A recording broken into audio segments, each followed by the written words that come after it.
So the PlayStation 3 is a very interesting console. I'm playing some Battlefield Bad Company, the first one, very good game.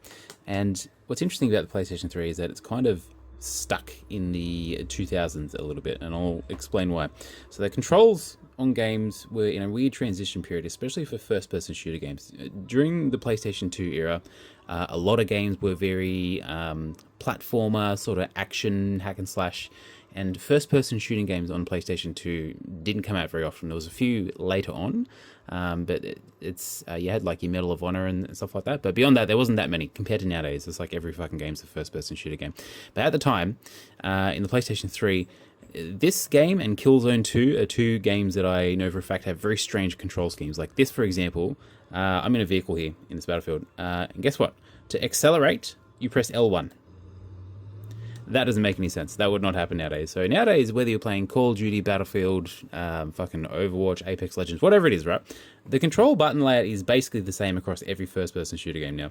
Whereas at the time, every game had different controls. I guarantee this game controls very, very differently to Killzone 2 and everything else. Another thing about PlayStation 3 is this came out at a time where the console was capable of 1080p, and some games, and I mean a very small percentage of them, ran at 1080p. But the bulk of the library was actually 720p or even lower.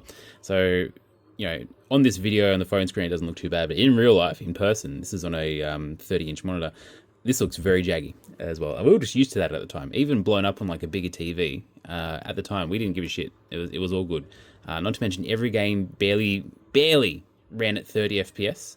It was quite rare, quite uncommon to have a game running at 60 FPS. I think Call of Duty, Modern Warfare, and those sort of games is probably the only exceptions, and it felt really smooth. But every other game, 30 FPS, and it was very choppy. But at the same time, it's like the graphical leap from PlayStation 2 to 3 and going to HD was also very significant, so we didn't really mind too much. Yeah, it's just weird that the PlayStation 3 is kind of really, it's like a time capsule. Anytime I turn on my PS3, it's kind of like the games have a certain look and feel about them that is very uniquely late 2000s, early 2010s, and I just love it. It's quite magical, and I wish I could go back in time. It's very cool.